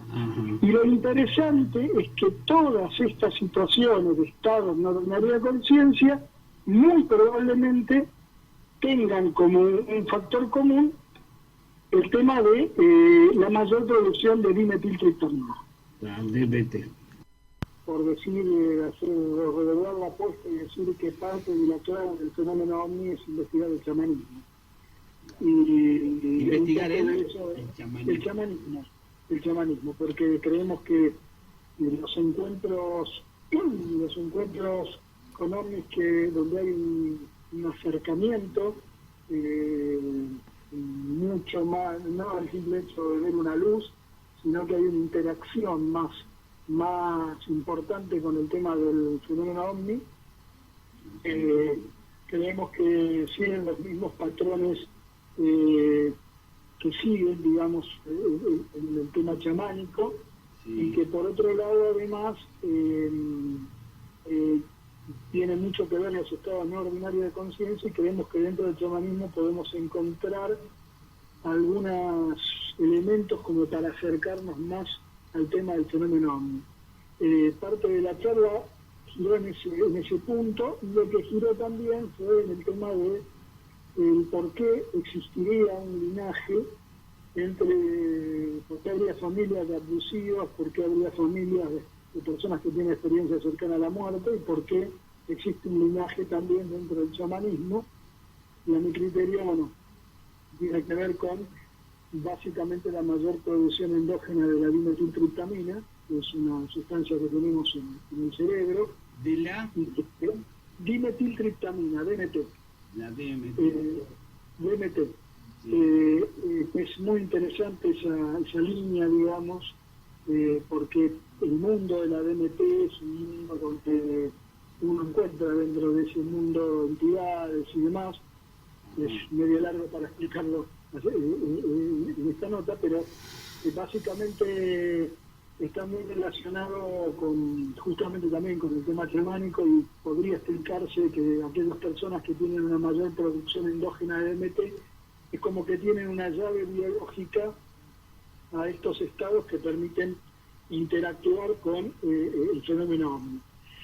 Vos me preguntabas al principio si estaba trabajando en algo puntual, y sí, efectivamente, yo básicamente, a partir del Testigo de Otro Mundo, es como que de alguna manera volví un poco al fenómeno OVNI, quizás desde otra mirada, pero ahora particularmente estoy trabajando en un nuevo libro y recolectando casos, ya tengo algunos, que va a llamar Luces, entre comillas, de la conciencia, la realidad de los encuentros extraordinarios. Y lo que pienso abordar justamente en ese libro son los casos de encuentros con luces, que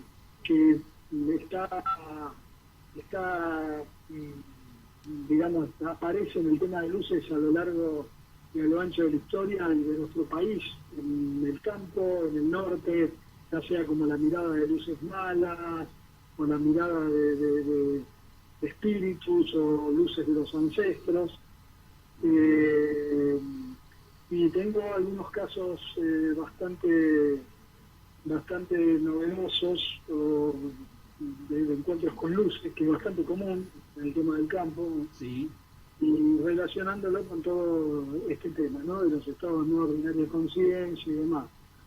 Estuvo aquí en Rosario en la presentación de una revista del Centro de Estudios de la Facultad de Antropología, del que formamos parte y que dirige Diego Viegas, y se presentó una revista del centro de Diego Escolar, que es el antropólogo que está trabajando allí en la zona de San Juan, en Mendoza. Sí, lo tuvimos la semana pasada. Bueno, con Diego estuvimos compartiendo un par de días, y realmente que Diego comente su experiencia, una cosa es leerla y otra cosa que te la comento personalmente, donde pudimos ver distancias y comparar la magnitud de lo que él experimentó y las consecuencias que tuvo lo que él experimentó para su propia investigación, que sin esa experiencia, porque es lo que hablábamos, difícilmente podría haber accedido a un material netamente de su campo, es histórico, pero sin esa experiencia difícilmente podría haber accedido a las personas que tenían esa información, ¿no? Lo cual llama mucho la atención. Fueron luces con las que él se encontró, y bueno, y por eso me parece que es un fenómeno que ha sido abordado, pero relacionado quizás al tema OVNI, pero me parece que es un fenómeno también el de las luces, actualmente tan complejo como el tema OVNI, pero me parece que hay también ahí una tela para cortar, ¿no?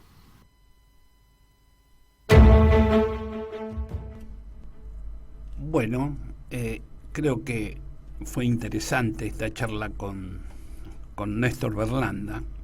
Esto fue de una entrevista que le hicimos aquí en la radio. Hace un par de años, ¿no? En el 19, en el 18. El 19. O creo que fue una en el 18, una en el 19. Sí. Y él habla de los estados no ordinarios de conciencia, del ENOC, y que él suma todos los fenómenos, no solo los ovnis, sino las apariciones marianas, fenómenos paranormales, y que todo puede estar atribuido a la llamada molécula de Dios, la DMT, la dimetiltriptamina. Es una hipótesis más, hecha por él y por Juan Acevedo, el grupo CIFO, interesante, porque ellos la han experimentado, pero bueno, yo personalmente creo que hay algo más detrás de esto, ¿no? No sé si con esto podemos llegar a determinar todos los casos del fenómeno ovni que dejan huellas, que interactúan con los testigos. Pero es una hipótesis interesante, y creo que lo importante es crear hipótesis, pensar, para que ver y tratar de dilucidar en algún momento al fenómeno que tantos años nos lleva de investigación y tanto estamos atrás de él como nosotros, que estamos tratando de hacer una comunicación con estas luces que hablaba él, estas luces anómalas, que se entiende que son entes luminosos inteligentes, ¿no? Y anómalos. Y a raíz de esto, los días 11 y 12 de diciembre vamos a hacer una jornada en el canal de Esteban Lingeri, el escarabajo cósmico. Estamos preparando una jornada con varios investigadores físicos y antropólogos, como Diego Escolar, como va a estar Máximo Teodorani, Erling Strand, Carlos Gustavo Fernández de España, va a estar el psicólogo Gustavo Cía, el antropólogo Diego Escolar, que yo lo había nombrado, y va a haber un par de científicos más en estas jornadas sobre las investigaciones de estos entes luminosos anómalos. Va a durar 2 días y bueno, los vamos a seguir teniendo al tanto para que no se olviden de esta jornada, que va a ser muy interesante, con gente que nos asesora en el grupo Hemisferios. Muchas gracias y agradecido a todos los que han estado y han hecho preguntas, y nos estamos viendo el próximo miércoles. Un saludo para todos.